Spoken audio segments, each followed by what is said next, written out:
अनुज एक IT company में junior developer था।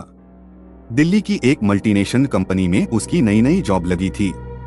ऑफिस 12वीं मंजिल पर था और अनुज को अक्सर देर तक रुकना पड़ता था।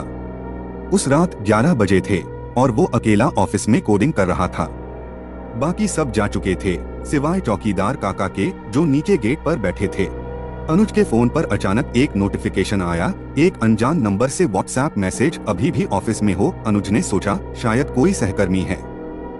उसने रिप्लाई किया, हाँ कौन है? जवाब आया, नीचे आ जाओ, कुछ जरूरी बात है। अनुज को थोड़ा अजीब लगा, कौन इतनी रात को नीचे बुला रहा है।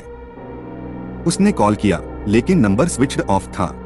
अनुज ने सोचा शायद चौकीदार काका ने मैसेज किया हो। उसने बैग पैक किया और लिफ्ट की तरफ बढ़ा।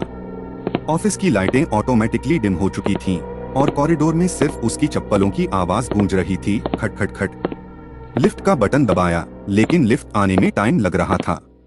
तभी उसे लगा जैसे कॉरिडोर के आखिरी कमरे से कोई हल्की सी खुशबुश सुनाई दी। कौन है? उसने पुकारा लेकिन सन्नाटा। लिफ्ट आई। अनुज अंदर घुसा और बटन दबाया। लिफ्ट नीचे जा रही थी लेकिन अचानक 7वीं मंजिल पर रुकी। दरवाजा खुला लेकिन बाहर कोई नहीं था।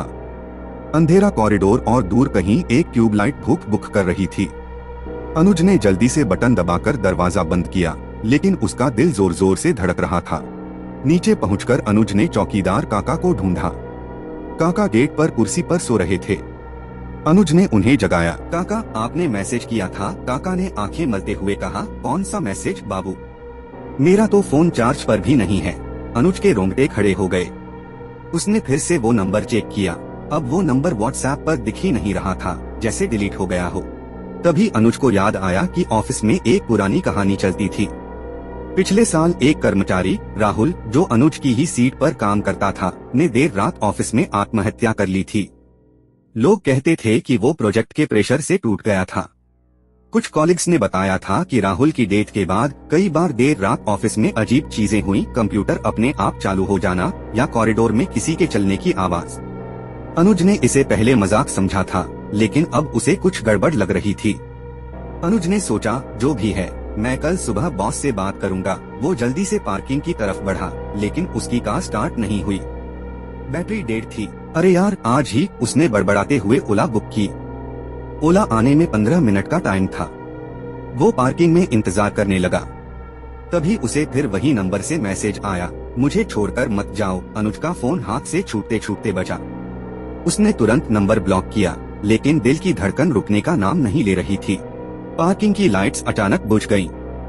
अनुज ने टॉर्च ऑन की लेकिन बैटरी 5% पर थी।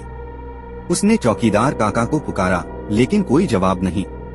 तभी उसे लगा जैसे पार्किंग के कोने में कोई खड़ा है, एक छाया जो धीरे धीरे उसकी तरफ बढ़ रही थी। अनुज ने टॉर्च मारी लेकिन वहाँ कुछ नहीं था। फिर अचानक उसका फोन वाइब्रेट हुआ। स्क्रीन पर वही नंबर से कॉल आ रही थी जो उसने अभी ब्लॉक किया था। अनुज ने डरते डरते कॉल उठाया। दूसरी तरफ से बस एक हल्की सी सांस की आवाज आई और फिर एक धीमी सी आवाज, मेरी मदद करो, प्रोजेक्ट पूरा करो। कॉल कट गई। अनुज का दिमाग सुन्न हो गया। वो भागकर गेट की तरफ गया लेकिन गेट लॉक था। चौकीदार काका गायब थे। अनुज ने हिम्मत जुटाकर वापस ऑफिस की तरफ देखा। 12वीं मंजिल की खिड़की पर एक साए जैसा कुछ दिखा जो धीरे धीरे गायब हो गया। सुबह 6 बजे जब सूरज निकला, चौकीदार काका वापस आए। उन्होंने बताया कि रात को उन्हें किसी ने बुलाया था लेकिन वो किसी और बिल्डिंग में चले गए थे। अनुज ने रात की सारी बात बताई लेकिन काका ने हंसते हुए कहा, बाबू देर रात तक काम मत किया करो, दिमाग घूम जाता है। अनुज ने उस दिन ऑफिस में राहुल के बारे में और पता किया। उसे पता चला कि राहुल का आखिरी प्रोजेक्ट अधूरा रह गया था और उसकी डेस्क पर एक पुराना USB ड्राइव अभी भी रखा था।